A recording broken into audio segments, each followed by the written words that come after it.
दुर्लभम भारते जन्म मानुष्यम तत्र दुर्लभम। भारत में जन्म लेना ही दुर्लभ है, उसमें भी मनुष्य के नाते जन्म लेना तो और भी दुर्लभ है।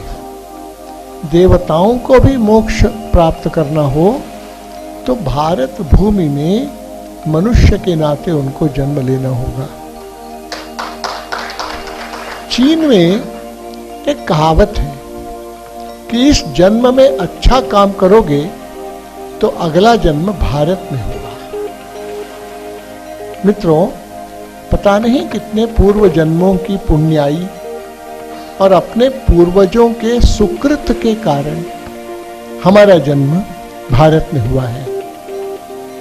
ये अनुपम है, अतुलनीय है, अनोखा है।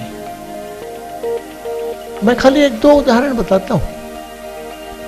स्वामी रामकृष्ण परमहंस, आपको मालूम है, वो ऐसे ही बैठे बात कर रहे थे। अनुयायी शिष्य लोग थे, भक्त लोग थे। तो बार बार वो एक कागज का पोटली था, उसमें से कुछ लेकर ऐसे कुछ खा रहे थे। एक शिष्य को उत्सुकता हुई, ये क्या है, पूछा। तो रामकृष्ण परमहंस ने कहा कि ये जगन्नाथ का भात है। मतलब वहां जो प्रसाद चढ़ाते हैं ना जगन्नाथपुरी में, और जगन्नाथ का भात जात न पूछे पात जगत पसारे हाथ। तो वो है ये। कहा ये क्यों खा रहे हैं? तो रामकृष्ण परमहंस ने कहा कि देखो बच्चा, 3 जागृत देव हैं सूर्य के अलावा कलियुग में। एक है ब्रज की रज, ब्रज भूमि की धूल। दूसरा है जगन्नाथ का भात, और तीसरा है गंगा जी का जल। तीनों जागृत हैं, सूर्य तो है ही। एक बहुत बड़े संत हुए, उनका नाम है देवरहा बाबा।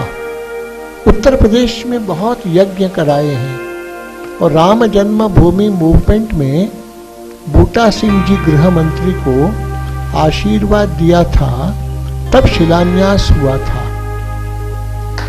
तो देवरहा बाबा ने एक बात कहा, भारत के बारे में कहा कि देखो बच्चा, गायत्री भारत की वाक है,